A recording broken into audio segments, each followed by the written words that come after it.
the way that this works is we are live doing, and you guys are able to watch us basically record our podcast. So this is just an opportunity for you guys to chime in. You can chime in on the YouTube live channel. If you guys have any questions, we can make sure to direct them. We're here with both George and Bill from Audi Club North America. We'll do the full introductions in a minute, but in just a minute, we're going to actually start recording, and basically everything you're hearing will end up on our podcast, which should push live tomorrow, Thursday. So in just a minute, we'll start that. So hopefully you guys are able to join us. So why don't we get that started? Is everybody ready? Everybody's Ready recording? Let's do it. Recording. All right, perfect. All right, so good morning, good afternoon, or good evening, depending when and where you're listening to us. I'm Brandon. I'm Kevin. And this is the Garage Chronicles podcast. With us today, we have a really special guest. Actually, for the first time ever, guests. We have both Bill and George from the Audi Club North America. We'll get to them in just a second, but I want to make sure to just do a real quick thank you to our sponsor since the very beginning, GripMat. Got one right here. Actually, I got my beer sitting on it as well. We'll talk about that in just a minute. But GripMat with a Y, GRYPMAT. It's one of these flexible, multi-use tool trays that allows you to do all kinds of things. If you're working on your car, if you're if you're in your engine bay and you don't want that damn 10mm wrench to fall off, or if you're detailing your car like I'm doing as a profession, you can put your polisher and it's not going to scratch up the paint. It's awesome. GripMat has been a supporter of this show since the very beginning, so make sure to give them some love. It's an awesome tool. I promise you'll love it. So you'll go to GripMat, GRYPMAT.com, use promo code Garage Chronicles, and you'll save 10%. And they're going to get it to you. Like we've said, Amazon doesn't care what you do anymore. Unless you are ordering, disinfectant or something very important, they're not shipping it to you. So go direct to the source, GripMat. They are located here in Columbus, Ohio. Like I said, go to GripMat, GRYPMAT.com, and you'll use promo code Garage Chronicles for 10% off. So now that we've gotten that out of the way, I want to make sure to welcome both George and Bill from Audi Club North America. Yay! Yay! Thank you very much. So let's just dive in from the very beginning. And why don't you guys tell us what each of you guys are doing? So Bill and I are both working with Audi Club nowadays. I've been the editor of their magazine, the print magazine, for 2 years now, maybe. And so I've been doing that for a while, and just recently came on as their executive director as well. It's a bit of a learning curve, both print, because I used to be in web, and then also working with a car club is a challenge, because car clubs were kind of the original enthusiast gathering places, but nowadays with the web and everything else, it's a challenge to make it on all these platforms as well. So actually, one of the reasons it's nice to be on here is learning the Zoom broadcasting that you've been doing, and maybe emulating a little bit, Brandon. So you're a trendsetter in that regard. We're happy to help, absolutely. And so Bill, Bill's on with us also, Bill Cho. So what are your guys' job titles? Because I understand that there's some exciting news in the last couple of weeks as far as your guys' involvement with Audi Club. Yeah, so George was, as he mentioned earlier, was announced as the new executive director of the club. And my position is director of marketing and communication. So, all the social media, we do, emails out to our members, and obviously shows, as you can see something behind me. But we're probably not going to be doing that many shows this year because of, something, but I'm not sure what you might be talking about. Exactly, right. No idea. So actually, both Kevin and I are former Audi owners, but the four of us have, a lot in common in that, the VW Vortex Fortitude days are formative in our, in our Euro leg humping. So do you guys have some background there? So can you guys share that with the audience? Yeah, well, Vortex and I go pretty far back. We, I think I caught. Now, I don't know if you guys were on. Do you remember list servers? Or was that before your time? I think that was just before my time. That would have been just before me as well. What can we say? We're old. But so there was a GTI VR6 list server back in the day. We all had VR6s, and I was on it. Jamie Vondruska, who was one of the founders of Vortex, really the founder, he was the first guy doing it, set it up on his server at work and created a site. I started doing content for it almost day one. I was one of the partner owners of it until it went to Vertical Scope back in 2015. But yeah, we started, would have been like 97, 98. And then when the Beetle, or I guess it was the production Beetle, was shown in 98, or maybe 97, forget which Detroit Auto Show that was. It was on Jamie's work server and on, what was the search engine at the time, maybe Yahoo, I don't know. But if you search New Beetle, the only thing you'd find was us and Volkswagen. So that's what kind of blew the site up. And then we had the forums, and of course it all changed. Interesting. And Bill, how far back do you go? Well, I discovered, it's probably like 99 when I discovered the website Vortex. I was driving a 95 Passat wagon at the time, and just, I can't remember, I think I was on partsforvw.com, and it had a link to this thing called VW Vortex, and I was like, what the heck? The Potters. Mike and Kristen. That's awesome. Mike and Kristen. I remember that. Shout out to Mike and Kristen. What did they used to send with every order? I can't remember. It was some kind of gummy bears or something like that.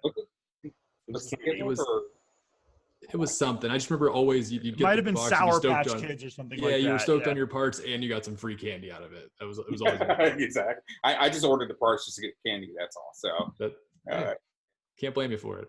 So joined. I guess 99. There was a big crash at one point, so everybody lost all their usernames, so we all signed back on again. So basically, 2000 is when I became a moderator of the B3, or at the time they called it Passat All Other Models forum, and then through that, obviously met George online, and then I actually get to meet George until a couple years later after that at the show at Waterfest, and then from there, I've been his sidekick. So you guys are both in Pennsylvania, right? Yes. Yeah. I'm in Hershey, and Bill is outside of Allentown in a town named Macungie. Where we are known for our the Mack truck plant is right down the street for us. Oh, got it. So, and the Audi Club North America headquarters is that Maryland, or it's also in PA? It's actually, of all places, Wisconsin. Interesting. Yeah. It's where it's been based for, a couple decades, I think. It started in Minnesota. The guy who founded the club was out there. Was a bit of an adventurist and I know a lot of crazy things. And one of the things he did was import sport quattros back when they were new. So I guess he kind of brought like 4 of them in, I think. Audi of America owns one of them. I don't know where the other. I think his kids maybe own 1 or 2 of them. But yeah, pretty rad guy, and like he had the forethought to do that. I mean, he bought them new from the factory and imported them, and but back before they were old and were easy to import. So that was the gray market days when you could kind of bring them back with some of the loopholes in the 80s. No, I think so. At least the Audi of America car, it's a rad car. Like as an example, it's got like the factory roll cage. It's like behind all the vinyl on the A pillar and the B pillar. You know what? I saw that car. It must have been, I was at an Audi Club North America Potomac chapter, wherever like Herndon, Virginia, DC area is. Yeah. I went to an open house at the VW facility there, and they had it. It was sitting right in front. I remember that. It was very cool. Really cool looking car. Couple cool things about that car, but one is it is definitely US like converted, where they did those hokey kind of like Pep Boys like US side markers on the front bumper. And that's why you can always tell Frank's cars because of those things, because they're totally like legit Pep Boys junk, but that are on it. And then it's also got a cool like hardwired under the ashtray radar detector, which very cool. So that was what, the 90s, right? 84 was the year they produced those. Wow. Homologation for Group B. I think they were supposed to build 125. I don't know that they actually built 100. I forget what the final production number was.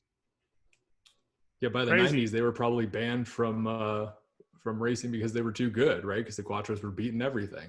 Yeah, well, let's see here. Or they shifted to DTM maybe at that point with the 90, right? I think that was about that time. 89 is Trans Am, 90 is IMSA, yeah. And Kevin just said DTM. So on that note, I'm going to bring in our beer sponsor so I can pour one out for Audi's representation in DTM. I want to make sure to shout out Platform Beer Co. that we're drinking Hayes Jude. Why don't you, Kevin, go ahead? I've retired from my singing career, so I'm not going to do that anymore. Oh, balls. So I'm cracking open the Hayes Jude. It is a hazy IPA. It's notes of tropical fruit, pine, and grapefruit, which I'm really excited about. But on that note, Bill, why don't you tell us the bad news about Audi and DTM? Well, they just announced the other day that after the 2020 season that they were no longer going to be in the DTM, leaving only Mercedes and Aston Martin. George? Yeah, I don't know. Is Aston still in it? How do they? I don't know. I know Mercedes left in 2018, and Audi was kicking ass. With the Audi RS5 DTM, that was kicking ass, and well, they pulled. Have either of you guys been to a DTM race? No, unfortunately not. Just internet masturbatory. Just to circle back, Aston Martin did pull out. January 24th was when they withdrew. So before Audi. So who's Mercedes will win. Yeah, it'll be Mercedes against itself. Yeah, actually, have they shifted to the 2-liter yet? I know that there was talk about like trying to hook up with, was it Japanese? Was it Super GT? They're silhouette cars, right? And they're on the same chassis. So theoretically, the idea was the Germans could go to Japan and the Japanese manufacturers could come to Germany. At least that was the plan a couple years ago, but nothing ever came of it, I suppose.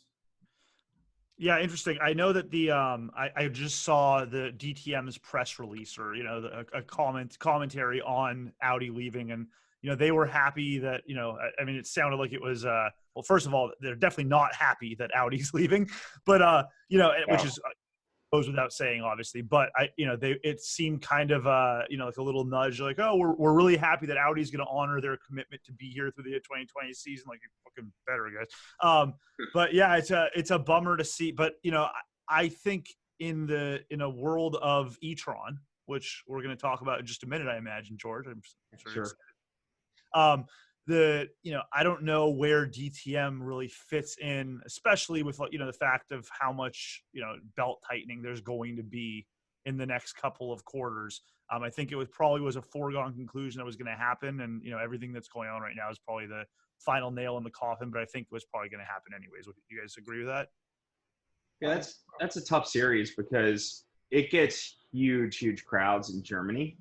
But outside of Germany, it's like, well, I guess, and for most racing series to be competitive and really flourish nowadays, you need compatibility with manufacturers in other markets. And so like that Japanese Super GT or whatever, I forget the actual formula, but that's why it was like, all right, maybe that's a bit of a Hail Mary, but unless you're figuring out compatibility to run in other markets, like IMSA's now doing with this new formula car, it's or prototype car rather, it's very difficult to do. So DTM's probably was in bad shape, before the whole COVID thing started.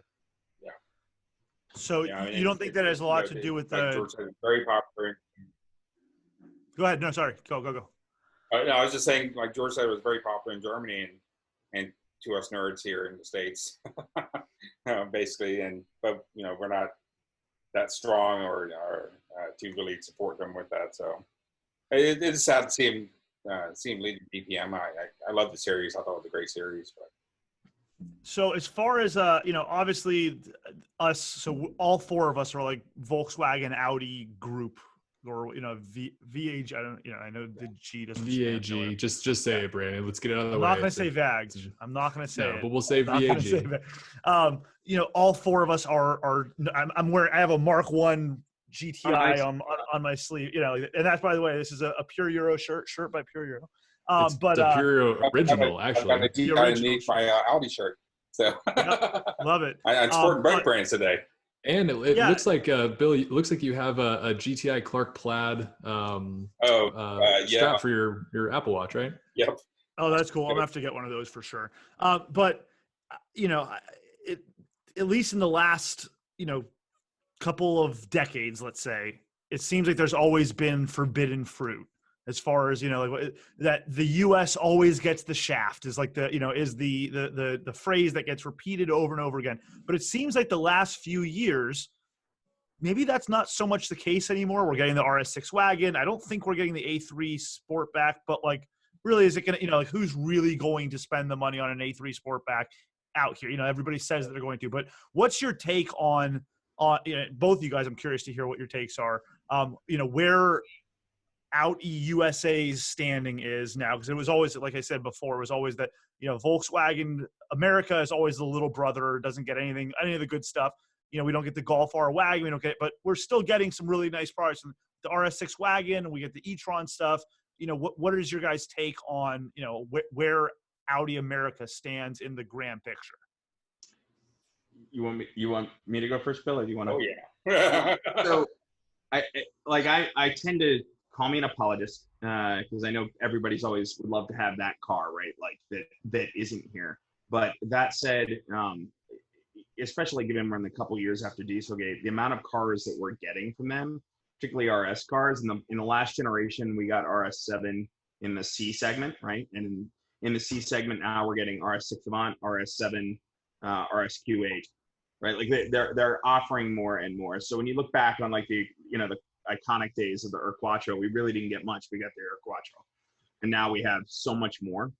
It seems like every generation more and more, right? And it ebbs and flows as you cycle in and out of like a model life cycle. But at the end of the day, the RS6 I think has been forbidden fruit for so long. The RS6 Avant specifically. And the fact that we're getting it, I think, is a huge boon for the people who are getting it. It's just a shame that like all that drops right as COVID hits.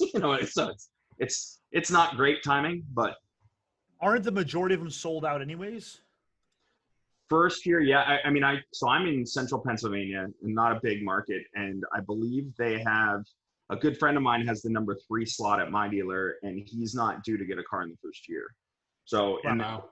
I believe my dealer has maybe, at last check, and this is a couple months ago, had 8 names on the list. So they've got sold out. The first year, no Audi exclusive in the first year, kind of limited options. So, first year is going to be awesome. You're going to be the first guy on the block with an RS6 or girl. But, second year, I think there are going to be some more options to kind of do some cool stuff like black optics and Audi exclusive. Do you imagine that everyone that wants one is going to be not – everyone that wants one and has the money to buy one. Do you imagine everybody that has the money for it? Yeah. Well, but your money's all Tesla. Your money's tied up in the Tesla Roadster. Yeah. How many minutes in? 18? Oh no! Yeah. So it's a running joke that we can't get more than like 15 minutes into a podcast without mentioning either Elon Musk or a Tesla.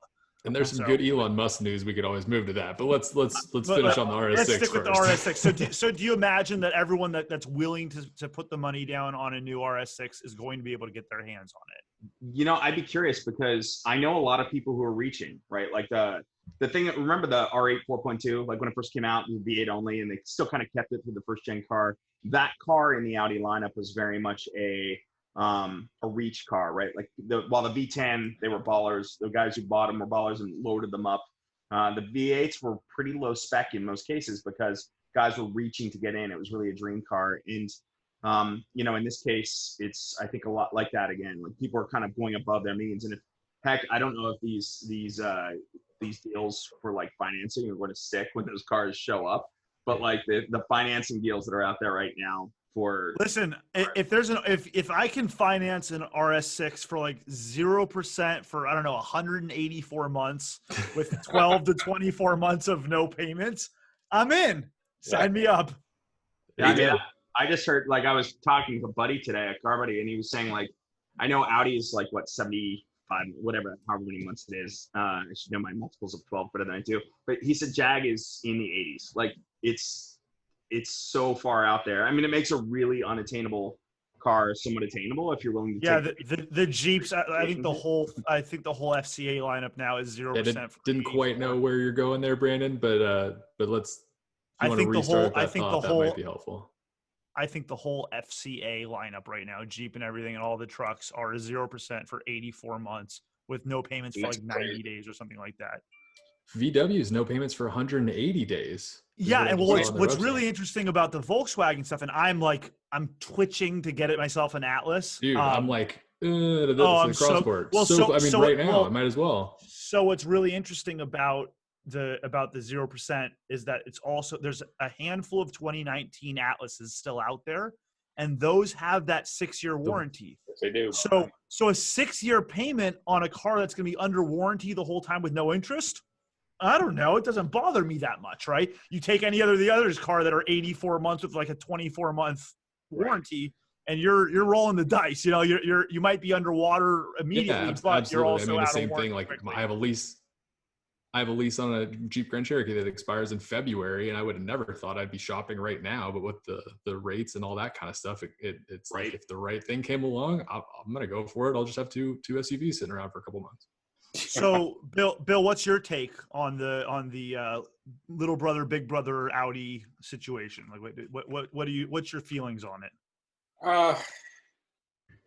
Kind of like the everyman. I mean, George knows. I mean, all the Audi stuff and whatnot. But if you look at it without thinking that we did get special models in the last couple of years, the last couple of generations, you do think. I read all the time. It's like, great, we're getting the RS6. That's fantastic. What about the RS4? Yeah. So was it just me, or is the internet like a little bit ADD now? I mean, I guess it's always been ADD, but like that's part of it too, right? Like RS6 is coming. Okay, yawn. What's next, right? Yeah. Like it's a lot more work for these manufacturers to get that stuff all planned out and into market, federalized, and everything else, and then all of a sudden it's like, wow. Well, so I'm actually wondering about, obviously everything's canceled right now anyway, so it doesn't really matter. But the Audi strategy of walking away from the large scale auto shows, which was happening even before all this happened. Yeah, when we were in Chicago, remember it was like I think a dealer brought cars out because they no Audi. had nothing. And actually, there was no S cars. There was their presence was actually pretty solid. The area dealers were clearly supported by the OEM, and it was actually pretty good. But as far as there's definitely no RS6. So I'm wondering if and I agree with you, the internet, people are more ADD than ever. ADHD, I think, is what we have to call it nowadays. But people are, they're so fidgety and so twitchy that okay, yeah, the RS6, man. But I'm wondering how much someone like me who is definitely not afford it, but I'm very interested in it. And it's unlikely that I'm going to see one anytime soon, in a not major market. If you're in, if you're in DC or you're in LA or you're in New York, you'll probably see a couple of them, but it's unlikely that I'm going to come across one. So my only opportunity to cement this adoration and interest in the vehicle are at these major metro auto shows. And with those no longer getting these unicorn cars, I'm wondering, because I don't think there even is a press fleet of RS6s, right? If I understand it. They had the two that they did the Cars and Coffee in Malibu, right? When they launched it. I know I've seen like Smoke and Tire did one. A couple people got to grab the car for a couple hours, was my understanding. And George, you may have some more insight on that besides me, but I imagine he probably would have. There were 2 German spec cars that the German PR guys brought out, and so they did a very limited. I guess you could call it a long lead, like international launch, if you will. They let some international press into it, including a couple Americans. And then there were, I believe that what you probably saw was, I know after that, a couple of the German influencers, a guy named Auditography, I believe on Instagram, I think is who had it. And they went down into Malibu with some of the Audi guys and met up with, there's a really cool independent club in LA called Audi Group LA. Met up with those guys and they did some shooting and Pacific German and their S4 swapped all road. So it blew kind of up on Instagram and social media. Is that it wasn't that S4 swapped all road that was just on Bring a Trailer not too long ago, was it? Yeah. Did it sell? I don't know. No, it ended up not hitting. It ended up not hitting. Yeah, didn't hit reserve. Yeah. They might have actually just sold it, if I remember. That's Tyler and them over at Pacific German. AZ?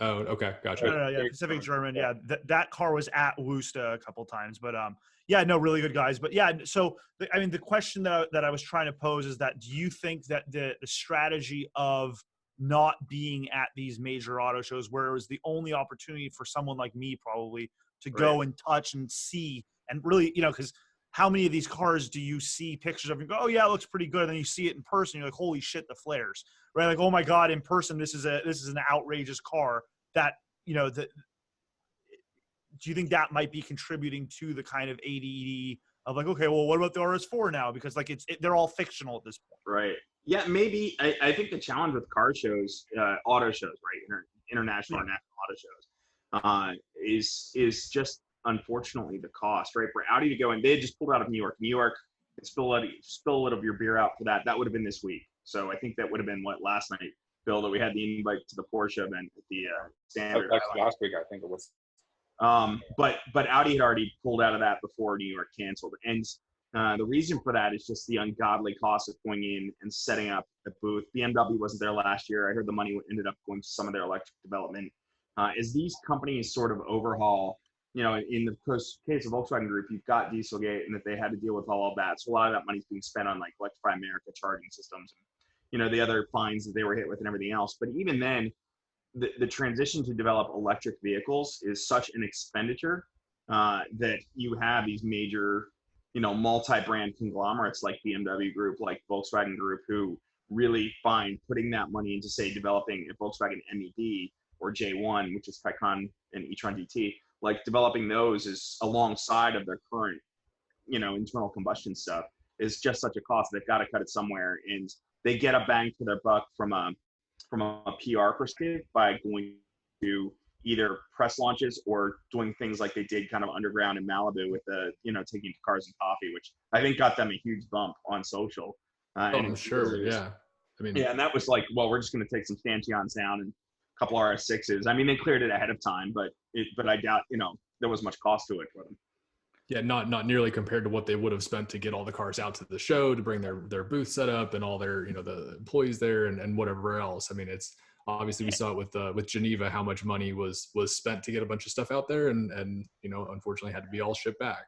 Yeah, what a shame on Geneva. I will say, if there's one show that never goes, please let it be Geneva. Geneva is the most amazing event. It's in the spring. Geneva is a beautiful city. The companies that come out there, and it's not just the manufacturers, but it's like the Carrozzeria, right? Like the Zagato and Pininfarina, and it's just such a cool show with such a great kind of art car as art flavor. That I hope it never goes away. It's just such a fantastic event. So curious for you two guys for bucket list automotive event that you've not yet been to. Well, Wörthersee. I would love to go there. Never been, obviously, to drive around the Nürburgring, but of course I would be the slowest guy driving around the Nürburgring, so I'd have the record for that. Are you the captain slow? I'm not even captain. I'm private slow. Yeah, I mean, you don't want me out on the track. I like to enjoy the scenery, I should say.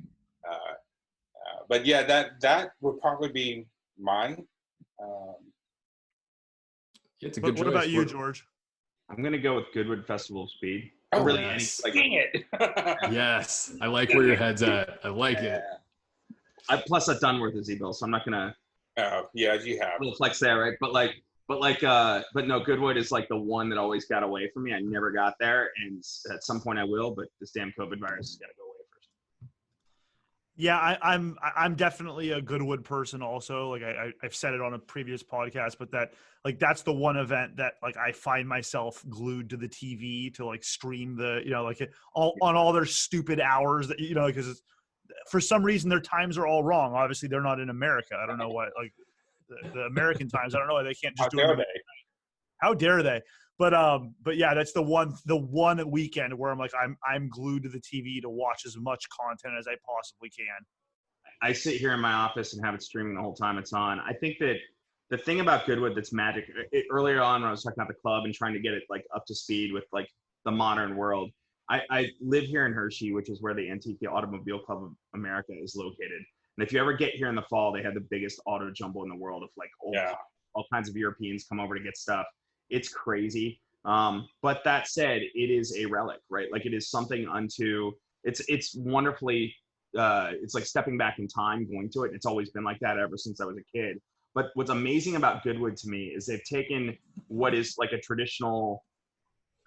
pretty traditional event, and they very much put its foot into the future, right? Allowing the alternative fuel cars up the hill, bringing in all of these race cars, both modern and vintage. Like it really spans the whole range, and that manufactures and brings in money. Yeah, and I mean it's crazy to watch it there. You see the Volkswagen's IDR go break the record, followed by a Bugatti from the 20s, followed by a Formula Drift car.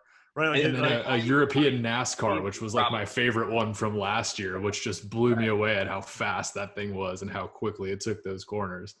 Thinking of a NASCAR that only goes left is a whole different story. Yeah. And in the Bugatti from the 1920s, or your example, usually those guys are sliding those things around too. They are not it's not a parade lap going up the hill. It is legit. What I love about what? Go ahead, Kevin. I was gonna say on like 95 with tires, right? I mean, the tires on those are about this thick. So yeah, they're not getting a whole bunch of traction from that. They're definitely not a Pilot Sport Cup 2 or anything like that. Well, what's so cool about vintage racing, I think, is that like when you get into that like one of a kind type of car, or like even like a McLaren F1 or any of the really rare Ferraris, it almost doesn't matter if you crash them. Because like they can, like, even if you end up with just a toothpick worth of a car, they'll rebuild it, right? Like Depends who's dry or who crashed it. Because if somebody good crashed it, if a good name crashed it's worth it, the more value money. Could actually go up. Yeah. Yeah. Like what's his name in the F1 that crashed it a bunch of times? I'm thinking of Sterling Moss. I mean, he's crashed more cars than you can count, basically, and they all end up back at auction. There you go. Right. Absolutely. But they all ended up at auction for more money than a comparable example that wasn't, just because owner history. So George, what are you drinking on? I saw you taking a sip. Nothing great. I am pretty much out. What I had left wasn't worth bringing out, so I'm very unexcitingly going Appalachian root beer because my kids stashed at the house, so I grabbed some. There it is. What about you, Kev? I'm still on my keg. I mean, when I have a keg, I tend to not buy bottles. Oh, or cans Kevin, of beer you're gonna have to do better than that. You're going to have to do better than that, Kevin. For the next like 6 months, all we're gonna hear about is your keg. Come on, bro. You think it's gonna take me 6 months to kill that keg? I'm at home all day, every day, Brandon. I'm drinking from 8 a.m. till midnight every day. The thing will be done by Friday, bro. We just want to make sure that that we state that Garage Chronicles and its sponsors do not condone, excessive drinking. I mean, actually do it. I think one of our sponsors might condone excessive drinking. Yeah, I mean. A beer sponsor. No, actually, if anything, actually, every time there's a beer commercial, it's like for help with addiction, call 1-800 blah blah blah, right? Like, but it also says drink responsibly, and I'm very responsible when I drink. You don't drive during anywhere. Quarantine. Yeah, exactly. Yeah. What about Bill? Do you got a drink in hand? Well, yeah, it's just water. Just water. Well, what vintage? Where's your water coming from? It's coming from. City of Allentown, I believe, is the waterworks that I. It's a fine year. It's a fine year. Wait, do you drink tap water? No, it's filtered through. We just got a brand new refrigerator with a nice big filter in it. So. Wow! Congratulations. I can go water down out of that one. What model? Tell us more. No, please don't. No, actually, definitely don't. Okay, so George. Yeah. Worst car you ever owned? Oh. Does it actually one? No. It has to be the worst. I kind of love it anyway, but the first car I ever had was it wasn't mine. It was my dad's. My dad was a traveling salesman, and he had a thing for Buicks, and so he bought an 82 Buick Riviera coupe. And obviously, they were all coupes, I guess. And it was a 5.7 liter diesel.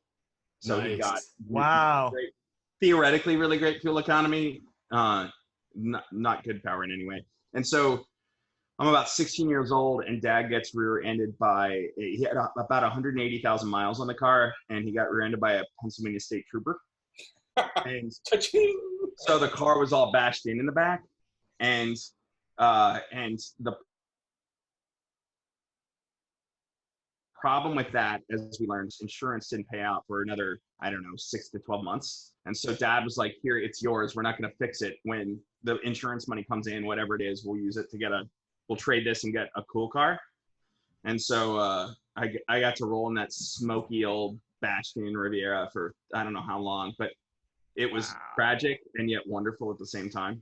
The German exchange student took my 5.7 liter dash badge, which kind of annoyed me, but it was going to his Fiat 500. So I wonder how hard it is to find that 5.7 liter dash badge now. They didn't make very many of those things in diesels, if I recall. Fiat 500 somewhere in Germany rolling with Fine badge. So we'll always know which one that is. What about you, Bill? Worst car you ever owned? It had to have been a so I moved up here into the Philadelphia area in 1996. And at the time I had a 93 Passat GLX sedan, which I loved, absolutely loved.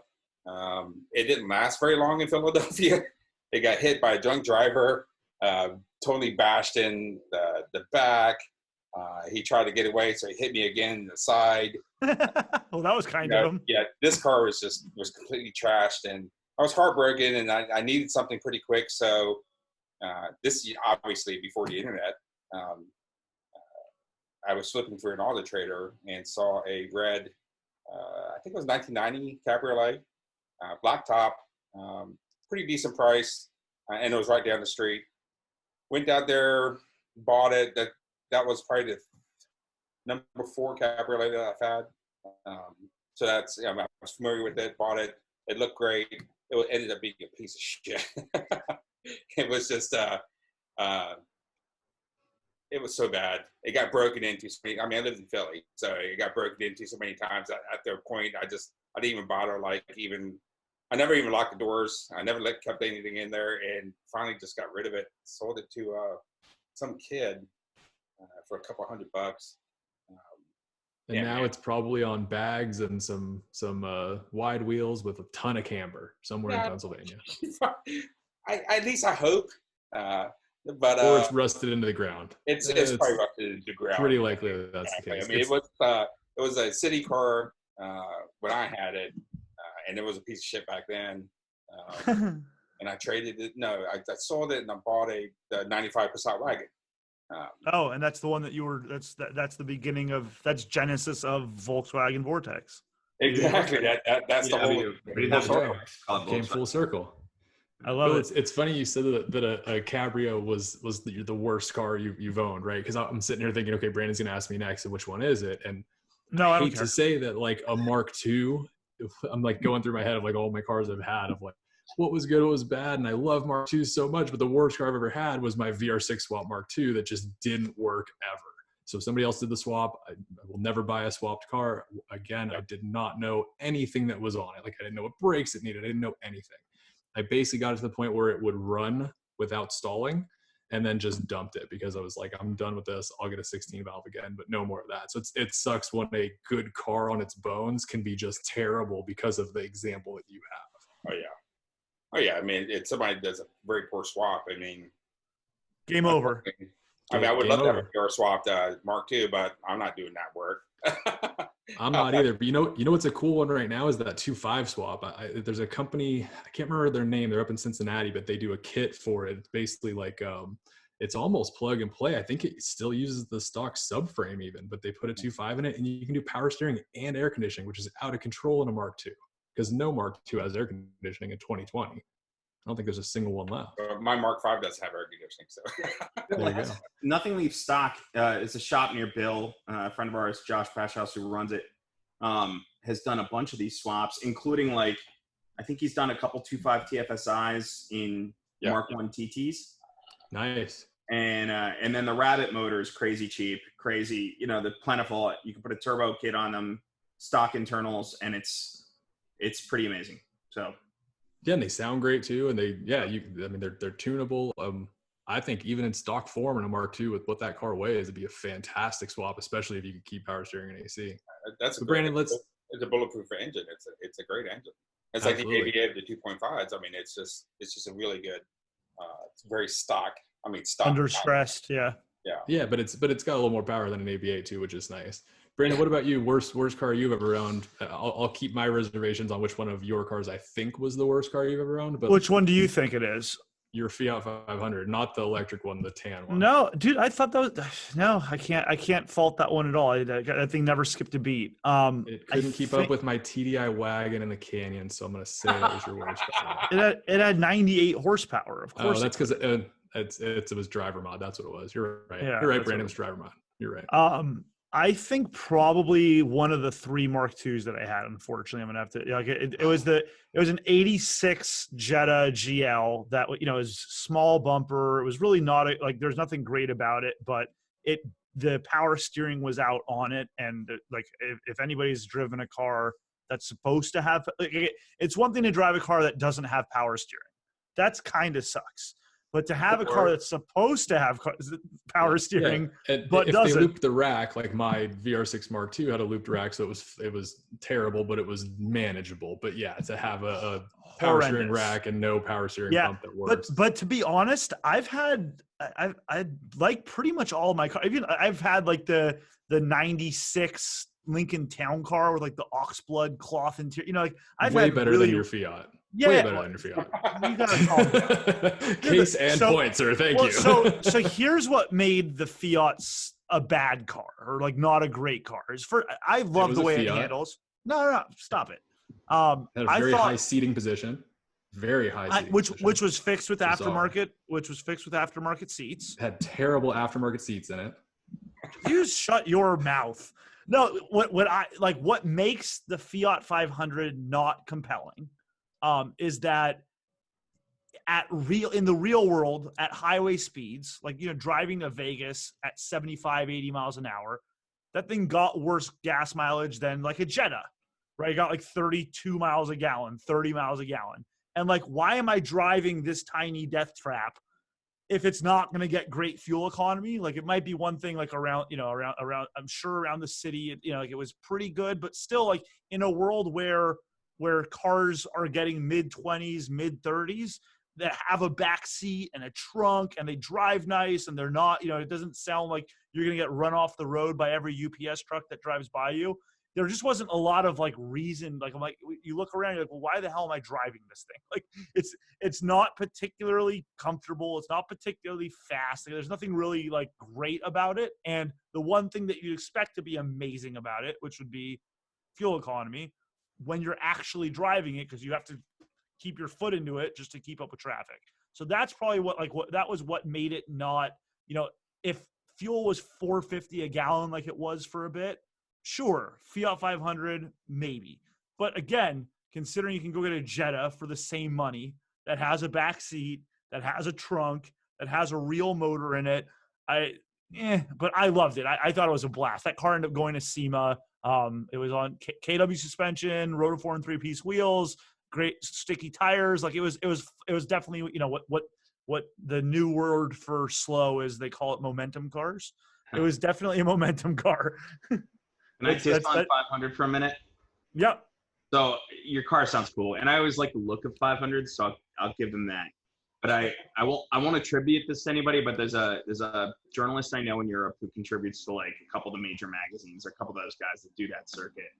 And he told me an inside story about 500 when it was coming over here, like right after the purchase. Fiat buys Chrysler, and they want to bring the car into the market, and so they ship one over to Auburn Hills to go through quality control. And this is Chrysler's quality control, and this is the same era that Chrysler's putting out such winning vehicles as like the Jeep Compass, the Dodge Caliber. Oh yeah. And so the 500 goes through quality control and it fails. So they say, send us another car. So another car comes over, all prepped, fails. And that point, a call goes back to Italy, or comes into Auburn Hills rather, from Italy, saying, lower your standards. That's the 500. Wow. Yeah, I never had, like, I don't think anything was wrong with it I had it for 2 years, almost a day. It was actually, it's fun. I just finding a picture, a thread that I put up about Project 500 because I was very creative. Is it on VW Vortex? It is on VW Vortex. I love it. I love it. Hold on, I'm gonna screen share right now for anybody watching, and it's my content, so I know we're not gonna get in trouble for it. Where is it? Here we go. Firefox. So there we go. So this was Project 500. Looks Is it great. showing up there? Boom. Is it there we now? go.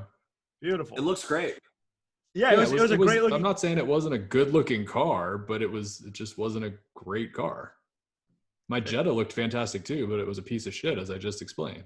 Yeah, I mean the cabriolet when he cleaned it up, it was a piece of. I mean, it looked great. Piece of shit though. There you go.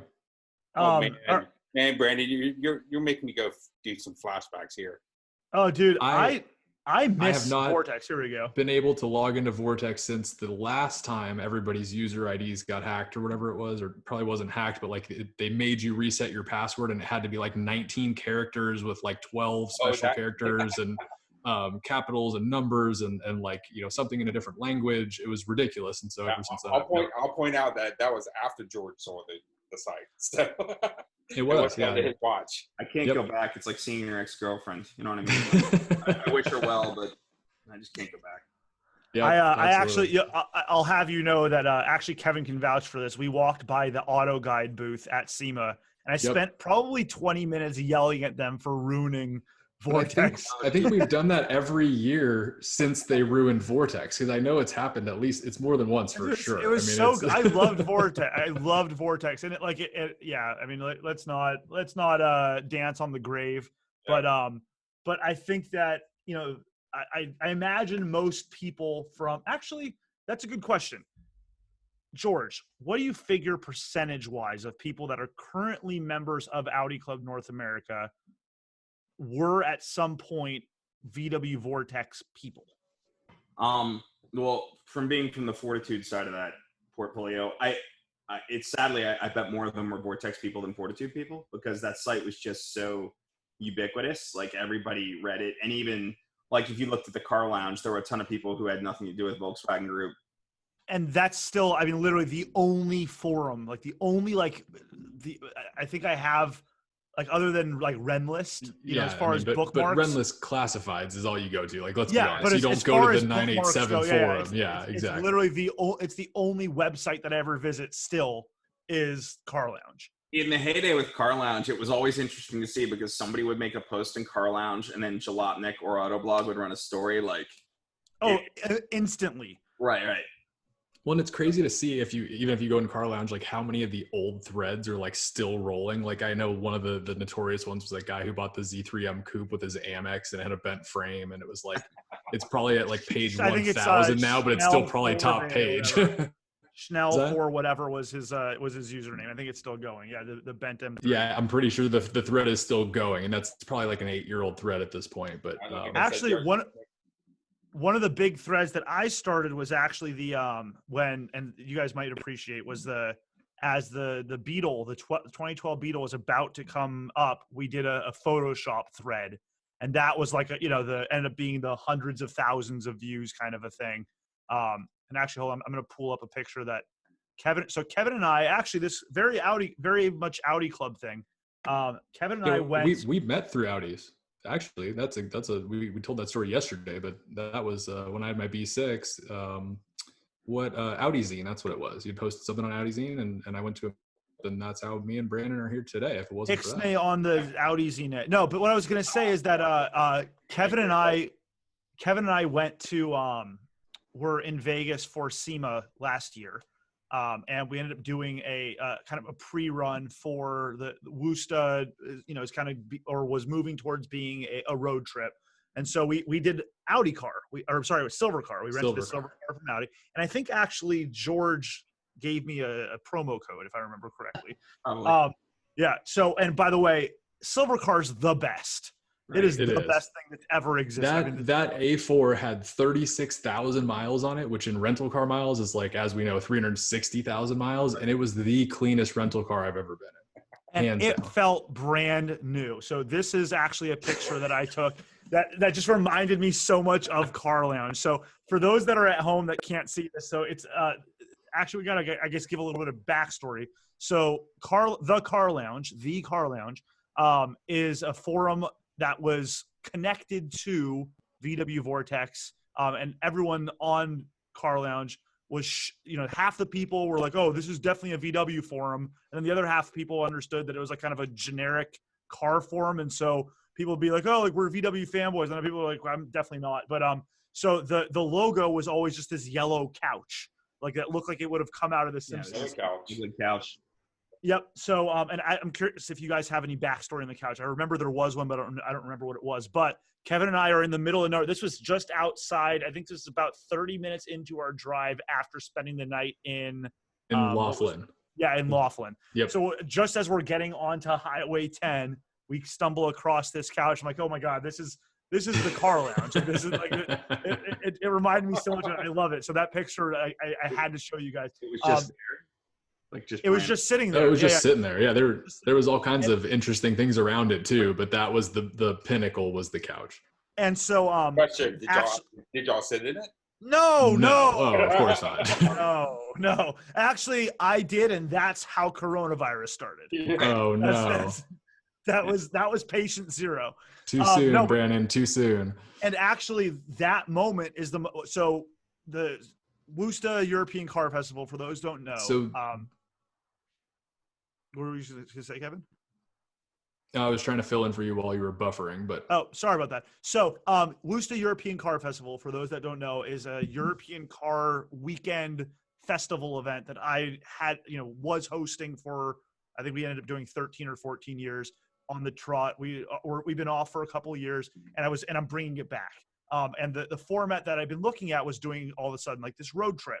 And this couch, it was the genesis of the idea that one of the challenges that will happen along the route is that you have to collect the most random piece of shit you can find, right? Like along the way, everybody, and like, you'll be scored based on what you pick up. So like all of a sudden it kind of makes this challenge really interesting. Cause like if you have like Bill's Passat wagon and you can pull up with this couch in the back of it, all of a sudden that's a surefire winner. But if you have like a little, if you have a TTRS, which is a cool car and it's going to be a fun thing to be in, your ability to pick up random couches on the side of the road certainly is limited. Well, and you're also going to limit yourself by what do you actually want to put in your TTRS as an example. Because you said surefire way, it's going to be I'm going to surely fire up the car after I put that couch in there. When you said you're going to get rewarded based on what you pick up, I was wondering if you meant the couch or the bacteria that comes with it. Well, both. We didn't think about that actually. That might be on the score sheet. We'll see what happens. They're gonna swab you when you show up. Yeah, all Top Gear. So what is Top Gear or Grand Tour? Boy, which do you prefer, Top Gear or Grand Tour? Like current versions of each? No. The three on Top Gear or the three on Grand Tour? Same guys on Top Gear versus same guys on Grand Tour. Top Gear. Yeah, I'm a classic Top Gear Stig fan. I mean, not only that. I mean, I was glad when the Grand Tour showed back up on it. Plus, I'm an Amazon Prime subscriber anyway. Whoa, you are? Yeah. Damn, Bill. There's my plug, right? Yeah. Damn. The hell of a flex. Boom. Crack. Yeah. Mic drop. Boof. But if you had a mic, which you don't. They had some really cool segments on it, like the Group B ones, where they talked about the Lancia 037, which is, I think, is a beautiful vehicle. So they had great segments on it, but it just seemed like, especially when they got into the second season, and only my opinion, I'm just going to say, to all the GT fans out there, it seemed to have gotten lazy. That they were basically doing some of the same segments they were doing at Top Gear, and I was just watching a whole bunch of. I subscribe to Motor Trend on Demand, where they have all the older Top Gears on it, and it's just great watching that back then. I love the old ones too. I'm right there with you, Bill. They just had, I can't remember what channel it was on. It might have been on Motor Trend on my cable provider, but they had a marathon. I think it was last weekend or 2 weekends ago, and it was just all the old ones. And I mean, we're talking like the old Tiff Nadell days, even like. Jeremy Clarkson had hair. Like it was very interesting to see the difference of kind of how the show went back then, but it's still entertaining, obviously still great. Quality's a little shady, but other than that, it was great to kind of relive those old memories. The magic of Top Gear, and it's the formula that they haven't been able to get right since, other than Chris Harris, who I love Chris. I think what he does is great. He's legit as hell. But every time they've done a Top Gear since, they always have to one, it takes forever to brew the chemistry those three have. But on top of that, even though they're all professional automotive journalists and all know how to drive, they all come off like just kind of like village idiots, like normal guys. And every Top Gear since has had like the like Tanner or Harris or like that ringer who may as well just throw on the white suit and be Stig because they're so much better than the other two guys. And it's just very hard to relate. I mean, Chris Harris is, again, legit as hell, but it's hard to relate with, like, he's Superman on the track, and you know this. So, like, them going out and having any sort of competition, it's like, all right, if it's a real competition, Harris just won, so don't bother. I think that for me, what I miss most about Top Gear, it was before they had such a full schedule driving ridiculous hypercars. Yeah. That that we got reviews of like just random like whatevers, right? And like and they found ways to like anymore even like a new 911 comes out, it's like, oh well, can we fit that in on this series? Yeah, we've got the Turbo S instead, so do we even need to review the the base car or whatever it might be? Yeah, so I mean, I miss like the everyman, which is like it's been a while since that was the case, but the perspectives of what it was like to drive those cars where I could put myself in it, not just watch it skid around and knowing that I'll never have a chance to sit there. Do you remember to me one of the best Top Gear bits ever? Like, speaking of the every car, they gave them hell for not reviewing like green cars, and so they had a green Ford Fiesta, and then proceeded to like do a beach landing with the Marines and like have a being chased by villains through a mall. Like, right. Like, yeah, landing on the beach. Yeah, coming off of the boat. Yeah, it's hilarious. Yeah, I mean, and and look back to the like the soccer, the car soccer, and just fun, like silly stuff. Yeah, exactly. They were doing like the car soccer. They did a couple iterations of that. Yeah, they had some more fun with it, and they did more of like the we're gonna buy beaters kind of challenges and stuff that was a little more interesting. Like the Alfa Romeo one was always one of my favorites. Like, you can't be a real car guy if you're not into Alphas. So like, we're gonna buy 3 Alphas and like you have to make it 30 miles. Like, that's the challenge. Like, of course, none of them. I think it was like just a couple seasons before the end that it went from like we're even though there's a lot of bullshit, like a lot of fake stuff in it, we're still pretending like this is really happening. If there'd be rain in the Amazon or whatever it is, like it wouldn't be so apparent that it was coming off of a truck. And I think it became so kind of produced. It's like overproduced. I think it became so understood that was happening that they stopped even pretending like it wasn't the case.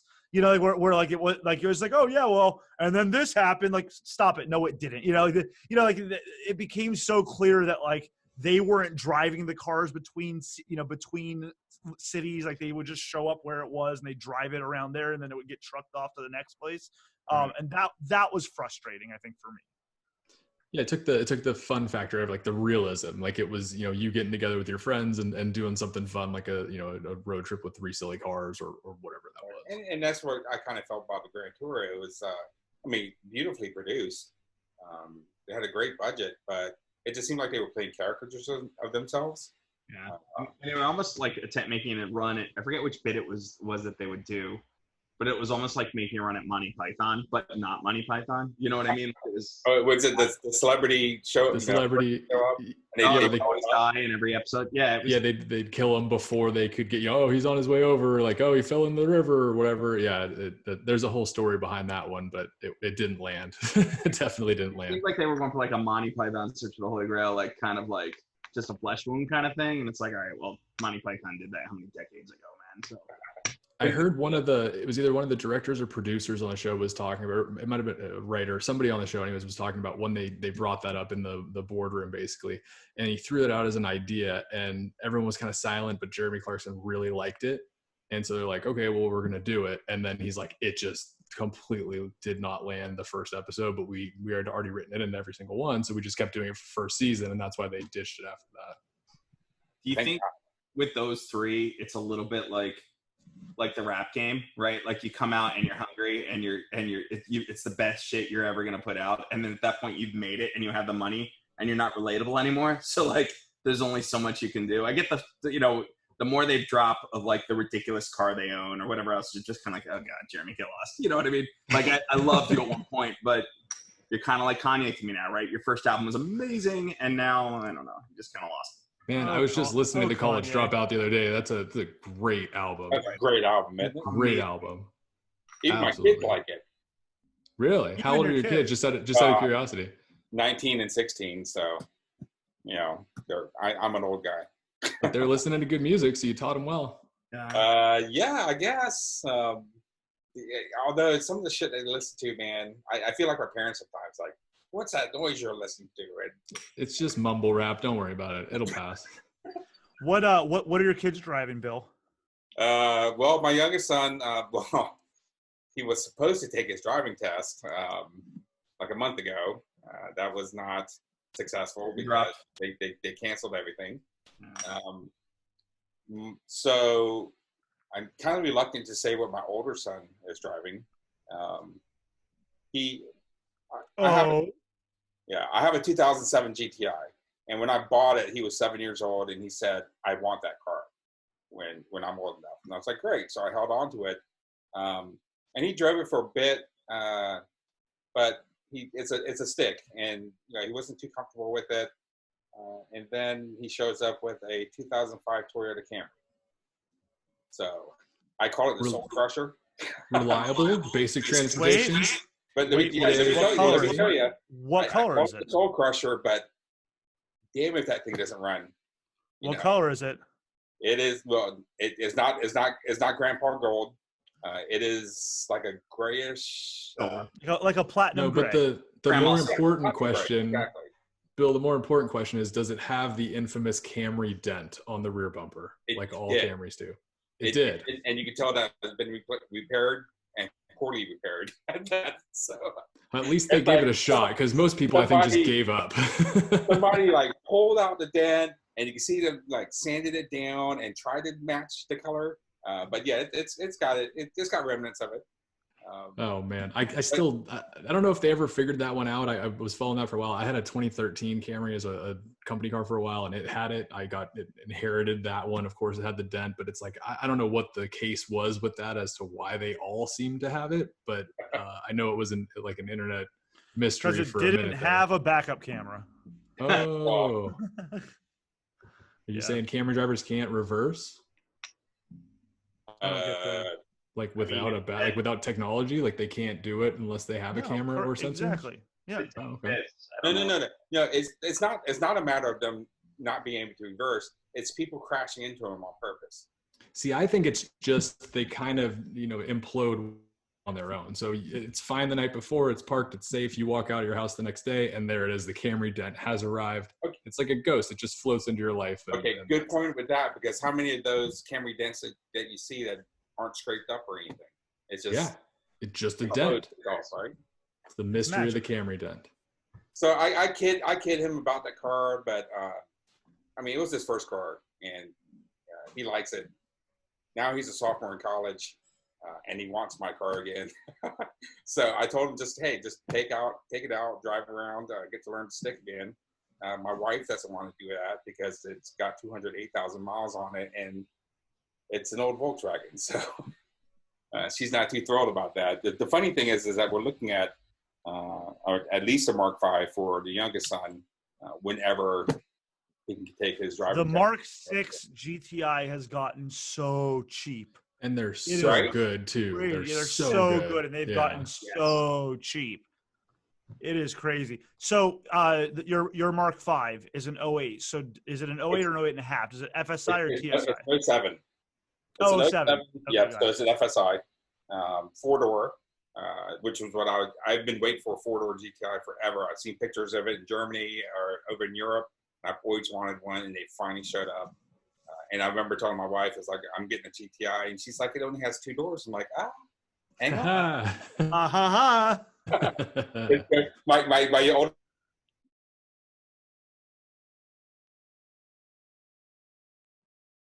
oldest son was 7, and my youngest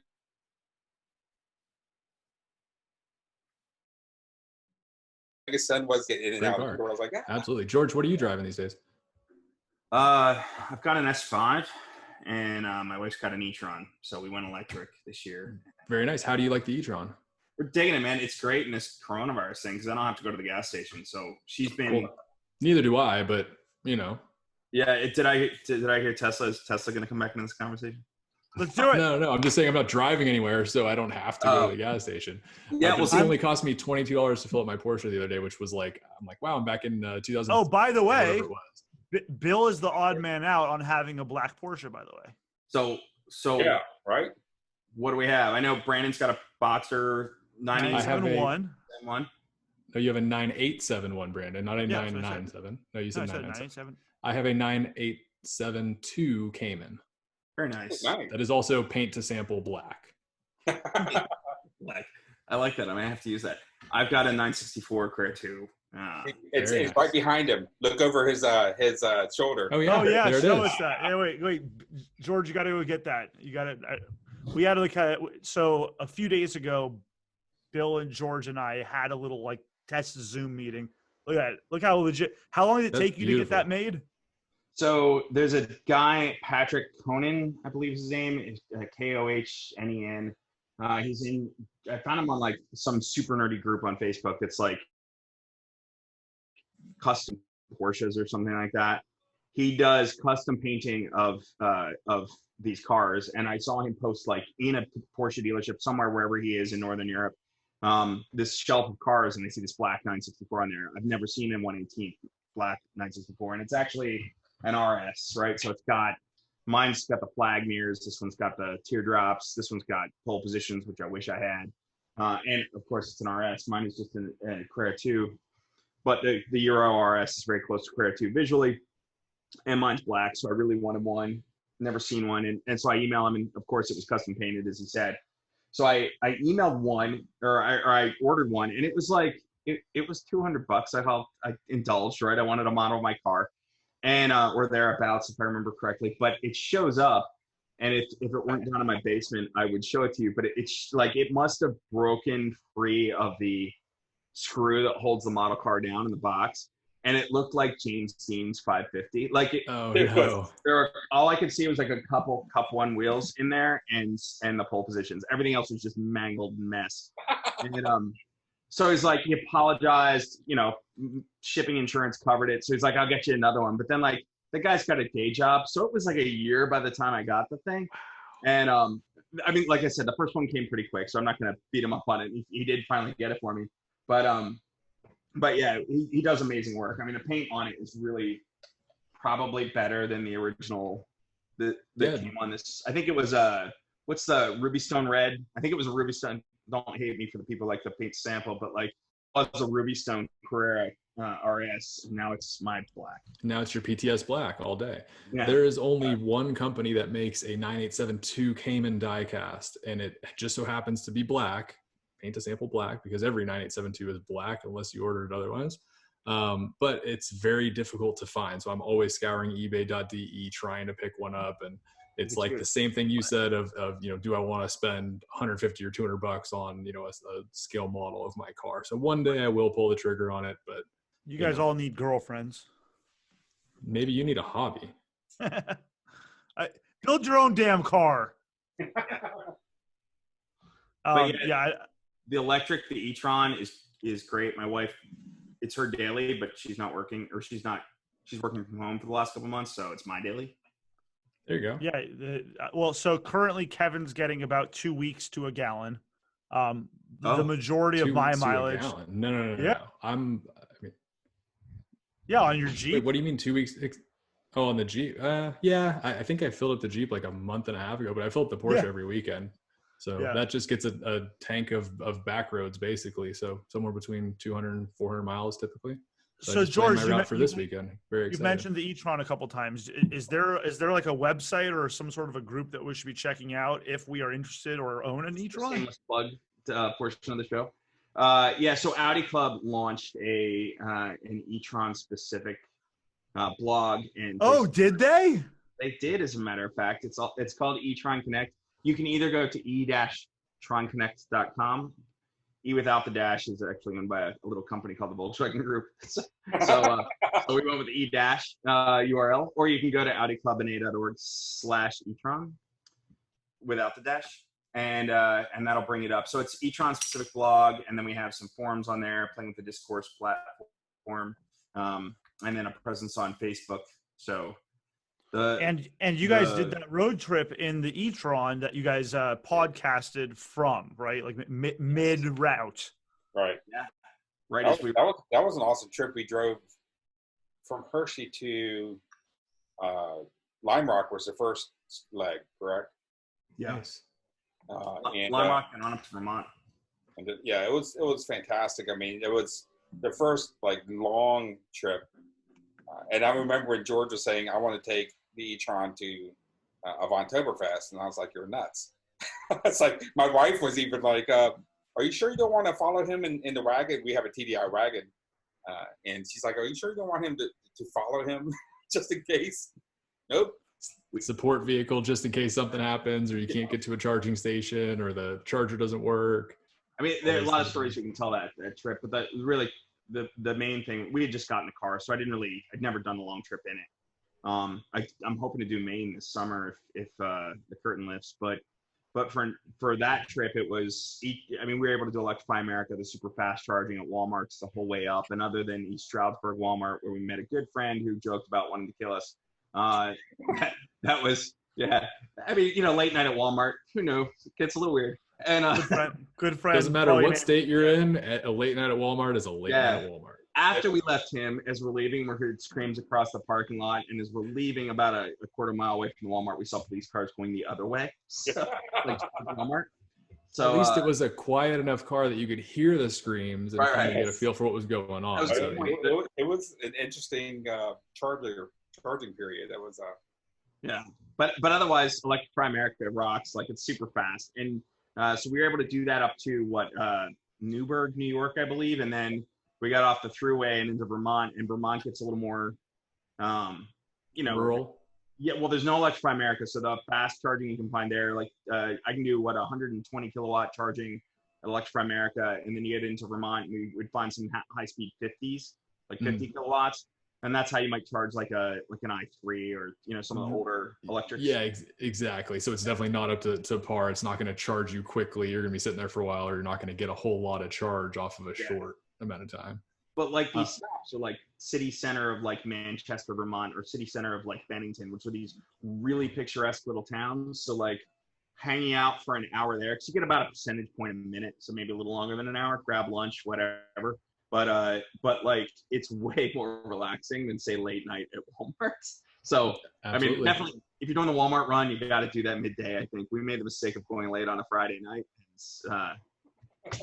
And I think if I had the choice of being in one of those towns in New Hampshire or wherever, or a Walmart parking lot, I would definitely pick that. I think the picturesque background is the place to be.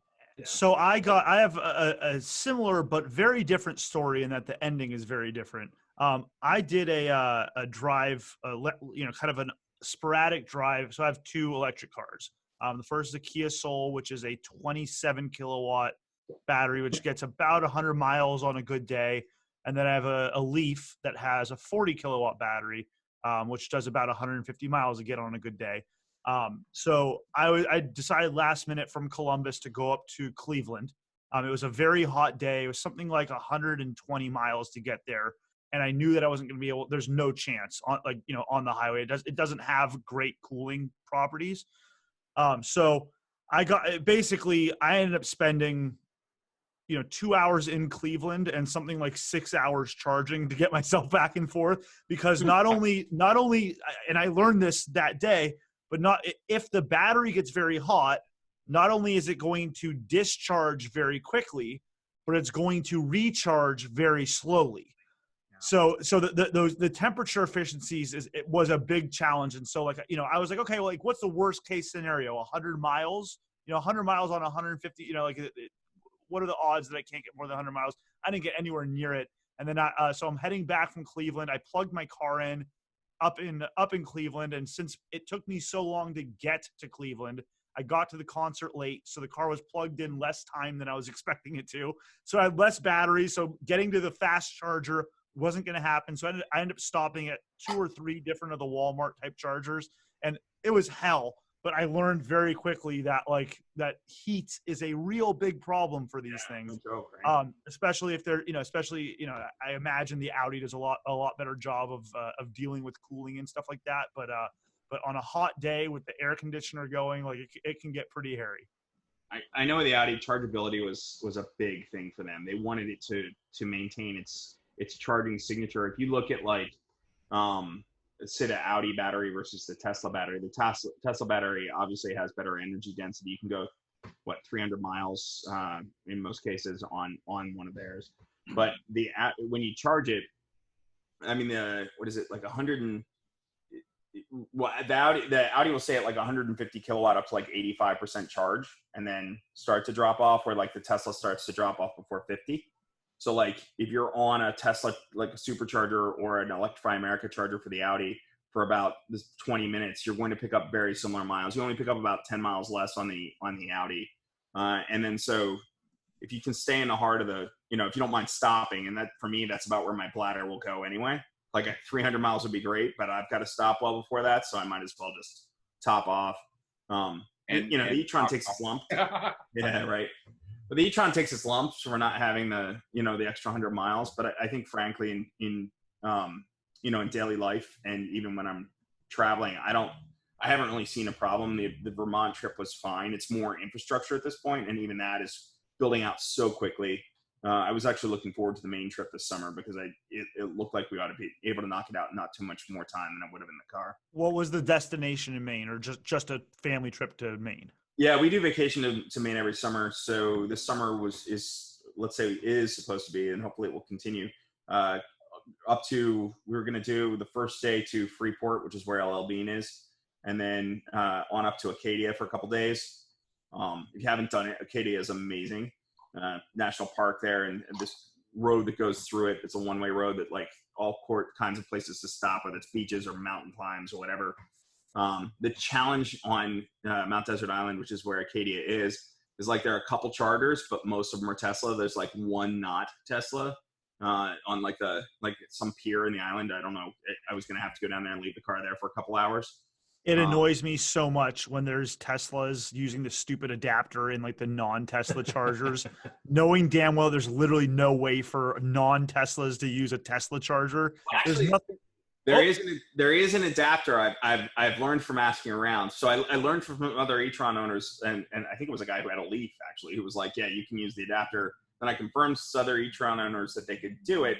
And then I made the mistake of like emailing one of the guys on the e-tron product team and was like, hey, what do you think about these adapters? What's the story? Yeah. Is it cool? Am I going to void my warranty? And he goes, yeah, do not do it. So from what I understood, I thought the supercharger, maybe like the Tesla, like the 220 chargers might, the level 2 chargers, but the superchargers, I understand, because it's a direct, DC, right. It's reading the car. Like it knows there's a communication between the car and the charger. So I can't imagine a supercharger with a converter. I mean, this was just a regular like destination charger. It's like a level 2. So theoretically it should be fine. I can plug into any 240 outlet. So I don't know why that would be a problem. Yeah. And so at the shop here, part of the build out, and I showed you guys through my shop a little bit, I'm surprised I didn't point it out to you. Part of the build out was to put a 220 out in the shop. So we, because I have, like I said, those 2 cars that are for the business, and between the 2 cars with the one level 2, I've never had an issue, around town keeping the cars charged up. And then whenever we have a Tesla in here, which is relatively frequently for all the ceramic coating and stuff like that, it will just throw it on the charger. So we have, the standard J220, whatever the hell it is, to Tesla adapter, and it works like a charm. But again, every time. And the other thing that's so annoying, right? Like, so let's gripe while the other 2 sit out and go, this is so stupid. Let's gripe about like the public charging infrastructure, and not so much the charging, but the way that people use it, right? So I have, on a good day, 100 and 150 miles. So the odds of me being low, or a lot better than someone with a Tesla, for example. Right. But when I pull into like to the AMC theater back when you could see movies, and there's a Volt, not a Volt, a Volt sitting at one of the chargers, or like an i3 with the Rex on it. I'm like, wait a second. Or like a plug-in hybrid. I'm like, are you serious? You're at a movie. You can't just drive home on your damn, you're gonna get 35 miles a gallon. There's got to be some sort of like a not free for all within like the electric car owner community. That well, this will even rub you even further but it goes with the i3, the BMW persona or the stereotype rather. I did an electric event a couple of weeks ago before the curtain dropped for a grand opening of a charging station. And the Nissan guy showed up, and it just, he happened to mention he worked for the Nissan dealer. He showed up in a new Leaf, and I said, I got to ask you because I have yet to really do this. For like, if I look in the apps like PlugShare or whatever else, you see these dealers that have like, in some cases, they might even have like a 50 kilowatt charger. So it's very tempting, right? And I was like, is it kosher for me to roll up to a Nissan dealer and be like, hey, can I plug in my e-tron, right? And what he said was they're cool with it, but he goes, we had this, sometimes you can go too far. And he goes, we had this guy with an i3 who would like come in, plug in, hang out, drink all our coffee, and then walk around and like talk to the salesmen who weren't busy and like diss on all the Nissan products. And eventually they were like, hey man, why don't you just hit the road? You know what I mean? Nobody likes you. Yeah. So as actually, a Nissan owner, he was probably spot on though. What was that, Bill? Is that a stereotypical BMW driver, or is that? It was the i3 owner, yeah, who was doing it. Yeah, no, and actually on that Cleveland trip, the one it was a fast charger at a Nissan dealership that I was counting on. But I was so well prepared. So I'm like, all right, this is where I'm gonna have to stop. I called the Nissan dealership and I say, hey, I'm gonna be cruising through. I have a Leaf. I'm counting on using your guys' level, your charging. Do you guys block off your lot, or do you guys just leave it on? Because in California, my whole life, every car dealership at the end of the day, they like block it off either with cars or a post, something like that, so you can't get on the lot. Around here, it seems like you can basically just drive and walk around the lots, no problem. They don't seem to block it off. So I called the service department just to make sure that at the close of the business, they're not going to block off the lot, because I'm counting on that charge. They're like, oh, no, it's fine. We talked to everybody. Yeah, you're welcome to come use it. So I get there and I have 20% left. I'm like, all right, this is going to be perfect. Like, I can charge up. It'll take me 25 minutes to get 80%. I can get back, no problem. I pull up, not blocked, thank God. And at that point I was like, oh my God, like what if it's blocked, I'm screwed, right? Right. I get there, it's not blocked, thank God. I pull up, I plug in the charger, and the charger's turned off. So all that was there is now this level 2 charger. I'm like, oh my God, it was like, midnight or 1 a.m. already. I'm like, I'm going to be here for 6 hours to charge my car enough to get home. Like, this is the worst thing. And by the way, my wife at this point is like 7.5 months pregnant. I'm like, this is at that point I was sitting there going like, this was a bad idea. Like, I've never I had never considered the fact that like, I'm actually now trapped. Like, I can't rent a car. Like, I can't, I'm actually trapped. So that's when I ended up going to the Walmart in kind of suburban, but somehow equally rural Ohio. And had to backtrack to get there just to get enough charge to get to the next one. But yeah, there's all kinds of interesting adventures that are, it's definitely not a matter of like finding a gas station. Yeah. Yeah. And then you get the weird stuff too, like where either people like, they'll park. I know we're over here at like Chocolate World here in Hershey, and they have the chargers there. And I'm like, oh, sweet. We can grab the parking spaces by the chargers if they're open. But then you see like the Tesla there, and he doesn't even plug it in. He just takes the spot because, and you're like, screw you. Because he can. It came with the Tesla. Elon told him it was okay, so it was fine. Yeah, very cool. Electric car problems, I guess. Something I don't have to deal with because I still burn dinosaur fuel. Dude, here's the thing though, with the ownership of it, like we have a level 2 charger in my house. I get like 9.6 kilowatt charging when I'm in there. So a couple hours and it's good. So I really don't, like 90% of the time we're either 90% of the time we're charging at my wife's work, which is free to charge while she's at work, or we charge at night. You don't go to the gas station. I mean, it's amazing. 80% of the time it works every time. Every time. I mean, I live in Lexington, Kentucky, and it's not a big city at all. And my fiance runs around in a Jeep Grand Cherokee. I mean, she could be perfectly fine in an Audi e-tron, as an example.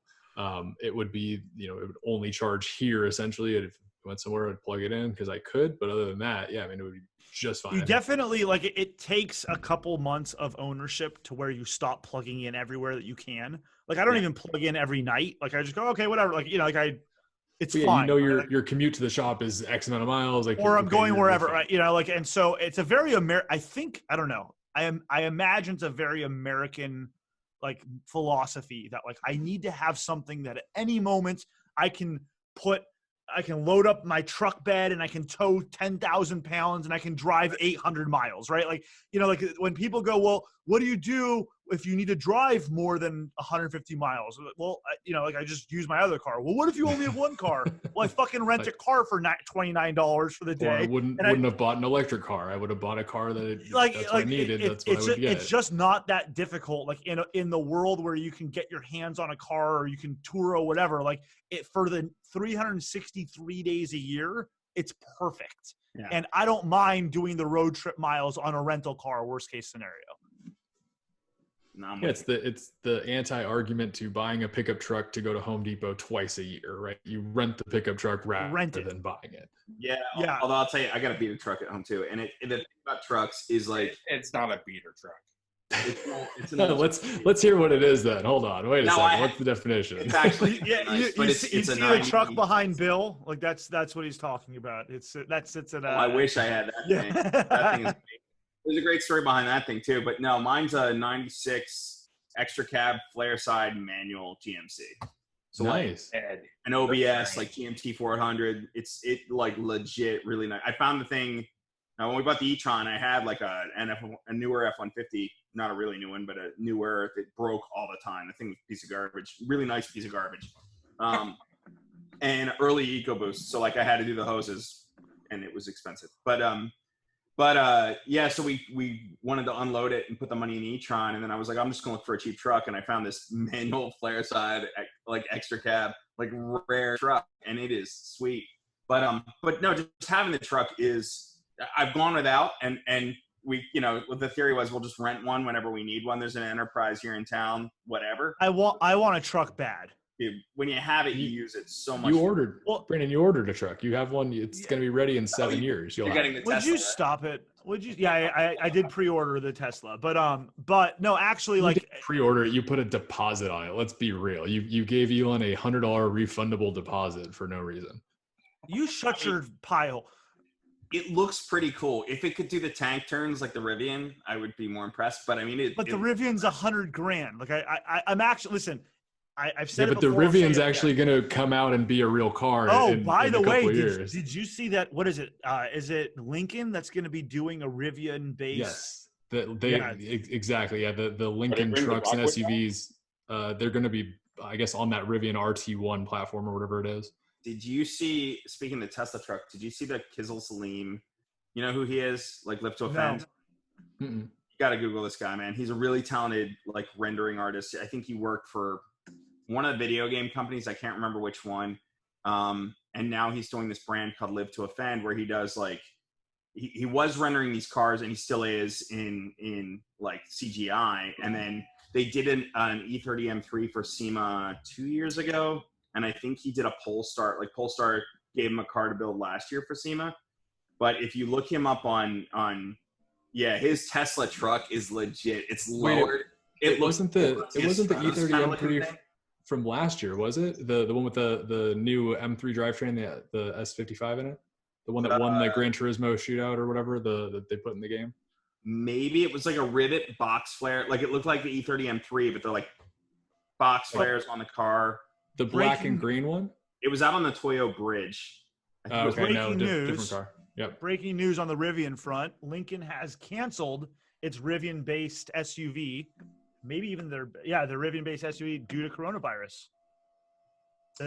Lincoln cancels its Rivian-based EV due to COVID-19. That was yesterday. What a bummer. Interesting. Yeah, that's so now I guess I'm going to have to get the Tesla truck. No, but listen, here's a perfect example of why like a beater truck is important. Okay. And if you've ever done landscaping, I'm not knocking a beater truck, yeah, but just so I can clarify, I'm just saying you don't need to go out and spend $70,000 on a King Ranch F-150 as your daily driver just to go to Home Depot twice a year. It doesn't make any sense. Yeah, you're not going to hear any arguments from me. No, there's no two ways about it. But I'm just saying, like, you know, like I questioned all the time, like, why the hell do you really need a truck? Like, just get an SUV. But like, really, I have like, you know, planter beds in my backyard, and I like want to tear them up. Where do you do with all that dirt?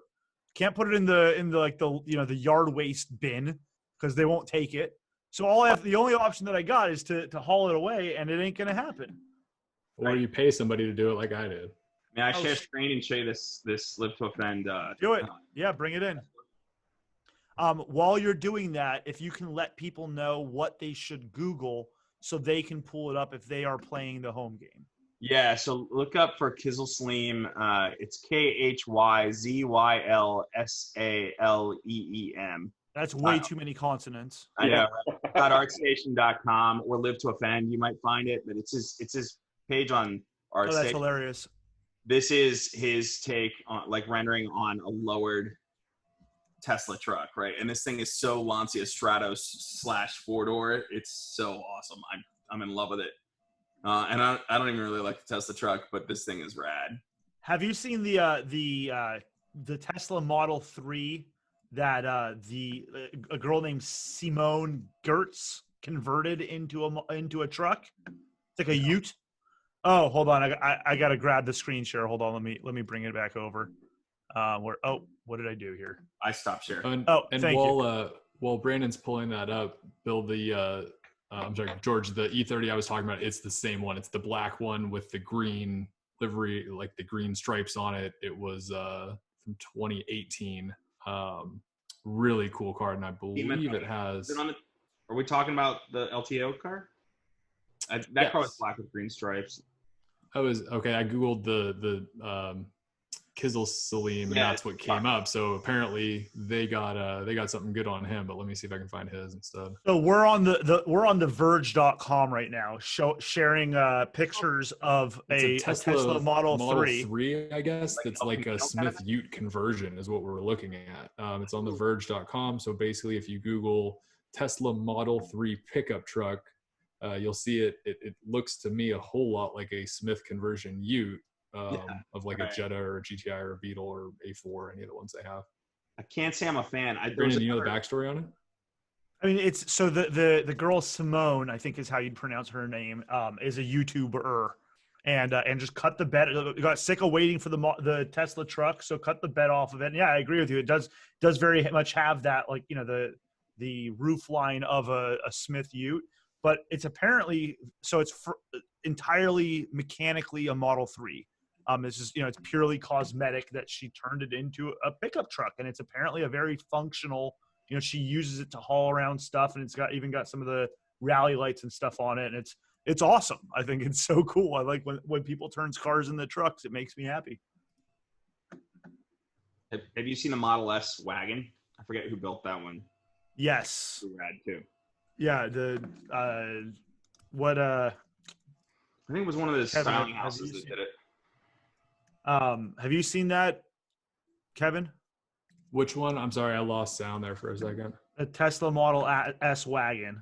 Yes, I have seen that. And you know I'm a wagon fan, so of course I like it. I like pretty much anything that's got a long road. We all are. All right. Well, I think it's probably time to start wrapping it up here. Before we go into that, can we just ask, because Bill, we started talking about this before we even jumped on live, so I got to ask about the Audi Sport Doka behind you. So give us the story on it, and if you want to go over time, I don't care. I'm just curious about it. It's a cool looking truck. I love this truck. Okay, and it's owned by it's the Audi Accessories has this truck, and it was originally brought over it's a 1984 4-door Doka, which they obviously didn't sell here, and they're pretty rare, as I found out. I mean, you'll see 3-door Dokas running around, but you don't see 4 doors. So this and several other were brought over in the early 80s to test to see if they could sell it in the market. So several of them were crashed. This one obviously was not. But then they decided they weren't going to sell them here, and they just basically abandoned them in the port in Houston, wasn't it, George? Yeah, this car, that truck was down at Port of Houston doing like battery replacement. Yeah. So Volkswagen had, that was one of their ports. So whenever a car was, dead on the ship or dead in the lot, this truck had batteries all in the back, and it just ran around and just, So by the time, and then it was abandoned again, so it just sat there. The interior of this car was destroyed. The bed was obviously destroyed by all the battery acid and so on and so forth. Audi Accessories found it and shipped it out to California to FMS Automotive deal out there. And they spent at least a couple of years, maybe more, to totally restore this vehicle. So, gosh, was it 2 years ago? It showed up for Monterey Car Week. We had the Legends of Audubon, and I asked the Audi guy if I could borrow it for a show that was happening within 2 or 3 weeks down in San Diego, which was a big SoCal Euro. Yeah, I remember that one. That was good times back in the day. Yeah, it was the first time I'd been to that show, and I showed up in this thing. But I flew into LA because the Doka was in LA, and like I said, it's totally, everything in it is brand. It's either everything in this thing's been touched. So the engine was great. Everything was. He said the hardest part, which I actually didn't like, is you can't see in this picture, but there was a pop-up sunroof. Which it wasn't original with the truck, but they decided they were going to put it in there. But I had to drive this thing from LA in the LA traffic. I picked it up at the airport, and had to drive this thing in the LA traffic, which was fun. It's got the aerodynamics of a mountain, as you see. It's not very fast. Original engine, I think it had 70 horses or 79 maybe. But I started calling her Michelle because she's an 84 and she's an Audi Sport library from back in the day. So I kind of named her after Michelle Mouton. And I like I said, I absolutely love this truck. And they shipped it over here to the East Coast. Apparently, some Audi executives wanted to see it. And so now it lives down around HQ down in Herndon. And I hope to get my hands on it soon. Yeah, we had actually locked that thing down for a couple of events this spring, and unfortunately, it was supposed to go to Radwood with us. Radwood Philly was going to be like, NGP was going to. Oh, bummer. The Audi of America Sport Quattro. One of the Audi, the newer PR guy has Jacob has an 84 4000S, and I've got an 84 4000 Quattro. So we're going to do this like 84 spec Audi spread at Radwood, which was going to be amazing. Didn't happen. And did you guys submit to the virtual Radwood that they just did? What was that, like a week ago or 2 weeks ago, or it might have been I don't know what day it is anymore. Yeah, it was a couple of weeks ago, and I found out about it way too late. So I wasn't able to join that, which would have been cool. Are there any other Audi tradition like vehicles like this? Are there anything else running around like this Doka that have been like just redone? Like which one? They have the original truck that they have. Like I said, this was supposed to be the West Coast truck, but it's over on the East Coast now. They had an LT35, a Volkswagen van. You know what an LT is? Yeah. It's like a big man again, right? Yep. That car was imported by Jamie Orr. The LT was invaded. Jamie Orr at Orchid Euro brings a lot of European cars in, like older cars. It's the blue one, right? Like the baby blue one, I think. Or no? Audi's car? No, Audi's is white. It's motorsport livery like this one, so it would match. Got it. But it was outfitted all like fully restored by the same guys in LA who did this car, and then lockers inside it for like they'll do Audi collection spreads. If you go down to like the 24 Hours of Daytona, it would show up down there. Sebring, Lime Rock, it's their East Coast display rig, and really these cars were designed for like taking Audi collection into events. and so they could do these sort of pop-up stores. But the LT is really the one that will carry more stuff in that regard. If you're going to do a big spread like you would at Daytona, you would take that. So we've kind of commandeered this one because it doesn't hold as much stuff. And well, it's not rigged like the LT is totally. I mean, they have shells built in the back. It's a pretty nice setup. Obviously, the Doka does not have that, so that's why we keep wrapping it. Hey, it works. I was telling Bill before we jumped on to the local Audi dealership here in Lexington. Their parts runner it's a type 2. It's an early car. It's a single cab Doka with Audi of Lexington on the side. It's a very cool thing. They park it when they're not running parts around with it. They kind of park it up and showcase it on the corner there. So every time you drive by, like I always snap my neck and turn around and try to take a picture of it because it's that cool to just see this thing. It's got nice patina on it. It kind of looks like an old shop truck, but I thought it was really cool what they did with it along the same themes of that. So I'm gonna screen share real quick. This I think I got on the Audi Club North America website, which is, by the way, AudiClubNA.org. And if you are an Audi owner and don't have an Audi club, if you're not a member yet, why don't you jump on that AudiClub.org? And so I don't think we'll get in trouble for pulling this picture of it. Is that the one that you're talking about? Yeah. That's the LT, the raised roofs back, and then it's got those you can't really see them now, but the lockers. Back in period, the reason they kind of built these, they wanted to do something with obviously harken the past. They were looking at like really random DKW Schnellasser, like pickup, and nobody really knew what those were. They were 2-stroke, they're not that big, and then so the kind of talk was, why don't we do this 80s stuff? The Radwood thing is huge. 80s, 90s era cars are huge, and Audi Sport in the day was very cool. So trucks like this would have been supporting the race teams in period, and many still do exist in Europe. We of course never had any of those here, and so they had to build their own, but they turned out pretty nicely. So yeah, really cool. It's great. I love the period livery on it. It's very good. I mean, it's especially, I can imagine if you've got both of those plus one of those Quattros and some of the other stuff that I've seen at HQ as an example, it's a pretty good spread to your point. Yeah, and park it with a Sport Quattro. It just it looks great. Yeah, one of them's super flat and the other one's super flared. It's hilarious. Yeah. Exactly. Hey, to what you were saying, if you don't mind, I'm going to make a quick plug for Audi Club. Yeah, please do. Yeah. Plug. Audi Club is 35 years old. It was started back when they were racing those cars, right, in '84. And it is a lot of history. We're doing a lot of cool things nowadays, including the magazine, which comes with your membership. Membership is $49 a year, Bill, correct? Am I on that? And we have about 10,000 members right now. It is it's a fantastic organization. We're getting a lot of momentum and energy and doing a lot of cool stuff. The magazine itself is I because I run it, I'm a little biased, but we've tried to pick up where magazines that have kind of disappeared, like European Car, left off. It is of course all about Audi in that magazine, but it's I think worth the price of admission. And we're trying to do a lot of pulls back to the internet, we've got Dennis Podmarkov out in LA. He's doing like an Instagram column, and we're doing feature cars. Just did Pacific German's R8. Just some really cool stuff. So we would implore you, we'd love to see more new faces join the organization and bring in a lot of new blood and kind of taking it into the future.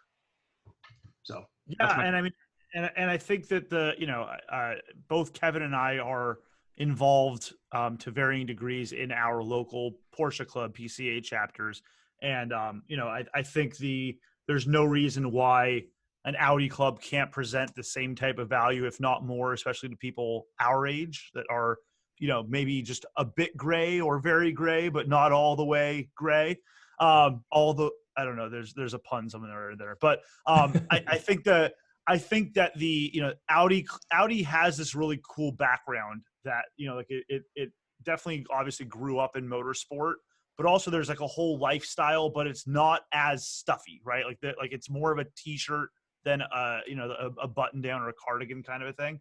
And I think that there's such a large variety as far as cars go, right? Like you can be in a $3,000 Mark I TT beater all the way up to a V10 R8, and everything in between. So whether it is a more lifestyle air ride station wagon kind of Avant kind of a thing, or a hardcore 5-cylinder turbo.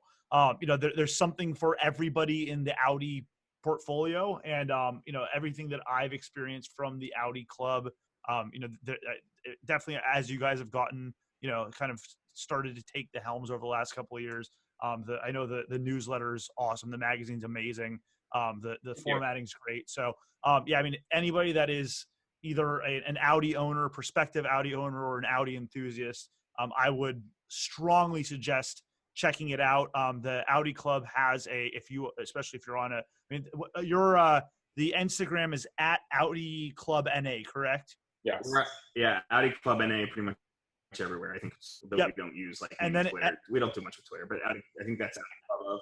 And then there's a really solid and thriving Facebook group community on there. So if you're still on Facebook, like some of us, make sure to check that out. Like there's all kinds of stuff there. And I really appreciate the way that, how you guys approach the Audi Club thing, in that it's not like you're either in or you're out, right? Like I know that you guys, we just talked the other day about, you guys had a feature of an owner in the magazine that was not yet even a member. Obviously now that they've been in the magazine, it's a whole, like, of course they're going to join. But, I think that's really cool that it's not as insular. And like I said, if you are either a past, present, future Audi owner, or just an Audi enthusiast, definitely recommend checking them out. Like I said, at Audi Club NA or AudiClubNA.org. Other than that, I want to let everybody know that actually in the Audi world, next week we're going to have Javad from 034 Motorsports. So he's going to be on the show with us on Tuesday, again, 9:30 p.m. Eastern time. And then Wednesday, we're having Mike Satterfield, who is the gentleman racer. But Javad is doing some Mike's got all kinds of awesome things. But the reason why we're having Javad on next week is he's doing some amazing things with fundraising for PPE. And I think he's, the numbers of stuff that they've delivered at this point to hospitals is unbelievable. So we're going to have him on the show to talk about tuning 5 cylinders, but also, some really awesome charitable work within the car enthusiast community, which is always good news for all of us. So on behalf of myself, this is Garage Chronicles. Go to garagechronicles.com to connect with us. We are at garage.chronicles on Instagram. Our YouTube is garage.chronicles. Our Facebook, make sure to check it out as well. I'm at bchase818. I'm happy to have both George and Bill from Audi Club. Thank you guys so much for joining us. Thank you very much. You guys. Yeah, thank you guys for coming on. I'll always appreciate it. I think it's been a minute since I've seen both of you. I think it was H2O last time we were out there, but it was good catching up with you and good talking Audis and other good stuff going on these days. Oh, and actually, before we go, I just remembered that somebody was on our YouTube live channel and had a question that I want to make sure to pose to you guys, and this will be our very final moment here. It's pulling up. Give me a half of a second. Ben ask, Audi seems to be moving all their racing efforts toward electric vehicles. How long until you think they follow suit and abandon internal combustion altogether in their consumer vehicles? So that's our final thought. Can I give a longer answer to that? Yeah, of course. Opt was in Formula E from season 1. Audi joined a little later. I think Opt is in for Extreme E too, which is the new kind of rally / crossover electric series that Formula E is coming out with. I wouldn't be surprised to see Audi get into that. That said, I don't think, who knows with how coronavirus may be affecting things, and people rethinking the aggressiveness of future plans. But I don't think the internal combustion is going away anytime soon with Audi. They're taking electric very seriously, and the e-tron range is expanding with J1, you've got e-tron GT coming out. You've got the MEB stuff. So with Q4, will come out. You've got the 3-motor e-tron coming out, which will be rad. Because you can do a lot of vectoring. So, electric is very serious there for sure. But internal combustion is still alive and well. And as for motorsport for now, customer racing is safe. It's a robust business for them. They've got, GT3, GT4, GT2 now, TCR. So R8, all of the above, except for TCR's RS3. And then I've heard Chris Renka has talked favorably about the new, prototype formula that Daytona, the new Daytona / Le Mans prototype that they announced at the 24 Hours of Daytona that will be compatible with Le Mans in another year. So when you start to have that compatibility between IMSA and Le Mans coming back, people like Porsche and Audi are going to look more seriously at it because it's more cost effective. And it's unrealistic that a race like Le Mans will go full electric anytime soon. It's just not. Battery tech isn't there. So electric is coming, and it is inevitable at a certain point. But I don't think we have to worry about Audi disappearing anytime soon. In fact, my heart says I hope they end up back at Le Mans, because that's part of the legend, and they were so dominant there. And this could be a formula that'll do it. So I've got my fingers crossed. DTM, to me, I'd already lost interest in it anyway. It's a not to diss on it. I love that Audi was there, but it's a spec car, right? Niche, right. Yeah. Once they moved it to 2 frame chassis and to your point earlier, everything's the same. The engines are built to spec to the kind of the same degrees. It's not the same anymore. It's not the win on Sunday, sell on Monday kind of formula that it was. To kind of rein in the conversation a little bit as far as subject matter. Ben's question was that how long do you think until there is no longer an internal combustion vehicle available for sale under the Audi brand? That depends on battery. Yeah, I mean they're pushing for 40% of their sales by 2025. I think it's going to be e-tron or e-tron GT type electric vehicles. But I mean, what are your thoughts, George, on that? Volkswagen Group has so much volume that they can push out across so many brands. Their portfolio is so broad compared to really anybody else in the world. And so they're able to, on one hand, they have the responsibility of creating products across these price ranges. And electrics just aren't there either with range or price yet. MEB will bring costs down. But frankly, the other side of this is, as long as we're on lithium-ion batteries, there's just not enough world supply of lithium to really move the kind of numbers that Volkswagen moves in a year. Like Lexus is, Volkswagen sells that in such a quick amount of time. If you're just counting sheer numbers of cars, not Lexus, Tesla, right? Tesla sells very few cars in comparison to the volume. Right. I'm talking Volkswagen Group. Volkswagen Group. Right? Yeah, all the brands underneath the umbrella. Right, but even just Audi, Tesla would be lucky to catch up to Seat, and Seat's like this little niche element of the Volkswagen empire, right? Like I'm just talking volume. I'm not talking about electric drivetrain, right? Like, but so that's the thing where Volkswagen itself couldn't go electric for a while, even though they're pushing very strong towards it. Especially with $1.29 gasoline. Like I think the drive towards electric, I think it's amazing how every time it seems like we're getting really serious as a sector as far as fuel efficiencies. All of a sudden, the gas prices drop out. I was like, oh well, maybe a pickup truck isn't a bad idea right now. Right. It seems like it's so cyclical, and it's I mean, just look at what Lincoln announced today. Bless you. Getting rid of their Rivian partnership but I agree with you. I think there isn't a time on the horizon where somebody's going to walk into an Audi or really almost any other than like really super niche. I could see like, maybe Jaguar or someone like that going full electric just because, they don't got a lot else to, it doesn't take a lot like that. Yeah, exactly. I could see, a Cadillac or, like one of these, like, really niche brands going that way. But otherwise, yeah, I agree with you. I don't think it's something that we will be seeing anytime in the, maybe even in our lifetimes, to be honest.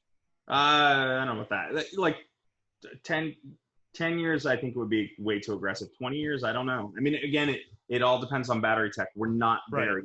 You don't have the range. We don't know what we don't know at this point. Right. Yeah, absolutely. Well, folks, I'm going to wrap it up here. I appreciate everybody listening. If you're listening to us live, thank you so much for joining us. And we're going to try to we're having some experiencing some technical difficulties as far as where we're streaming to. We have to choose either Facebook or YouTube, and right now we're not streaming to the YouTube page that you all have been subscribing to. So we're working on it. I promise it'll be better. But thank you guys so much for listening, for contributing. To George and Bill, we really appreciate you guys being here. One more time, make sure that you are following at Audi Club NA on Instagram. Make sure you've liked them on Facebook. AudiClubNA.org and join. And more important than anything, right? Just wash your fucking hands. All right. So on behalf of myself and everybody else, guys, have a great night. Stay safe. Appreciate you guys. Love you. See y'all guys. Very much, guys. Thank you.